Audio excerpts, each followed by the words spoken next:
یقیناً مولا سید و شهدا اصحاب ممتاز اصحاب دی.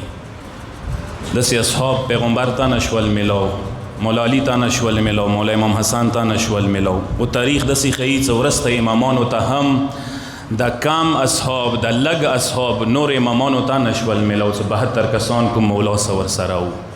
ازکه مولا خپل اصحاب و یارانو باندې فخر وکړلو، فإني لا اعلم اصحابا اوفى وابر من اصحابي. مخبل اصحابنا وفادار نیک کسان به نه ولیدل. صفاتونه ورکی ډیر دي، خو هغوی نه یو برجسته صفات ورکی انداو، څه حق و باطل پیژندل، تشخیص کوای شو، حق و سه ودرېدای شول، باطلو سه یې ټکاره خوړای شوه. معاشرې ته هر دور ته دغه شي ډېر ضرورت دی. غواړي څه امام سره د تمسک وشي، توسل د وشي، امام ته ورنږدې شي، وخت امام ته دا صفات ځان کې پیدا وکړه، څه حق پیژندای شي، باطلو په مقابل کې روتای شي، باطلو سه ټکاره خوړای شي.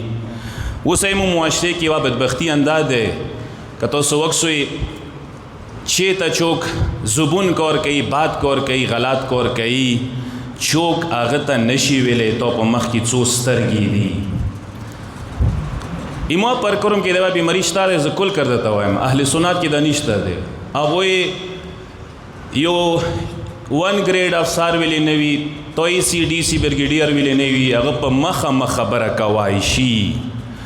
مو یو عام سپی تا نشو ویلی، مو یو عام کلرک تا نشو ویلی، څه ته د غلطه کوي غلطه دی یایي. مو کې جرأت نشته دی.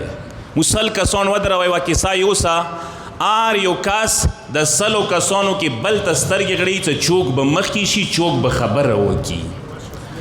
مو کې خبرې ولا ویلي نشته، مو کې جرأت ولا ویلي نشته، مو کې شهامت ولا ویلي نشته. دا صفات کمای دی قربان بشم. حق وینا، حق سه ودرېدله، حق صف کې ودرېدله، دا ډیره مهمه ده. مولا سید و شهدا اصحاب او د اخیری زمانه امام اصحاب دوی صفاتونه مشترک صفاتونه دوی ته خدای ورکړي دي.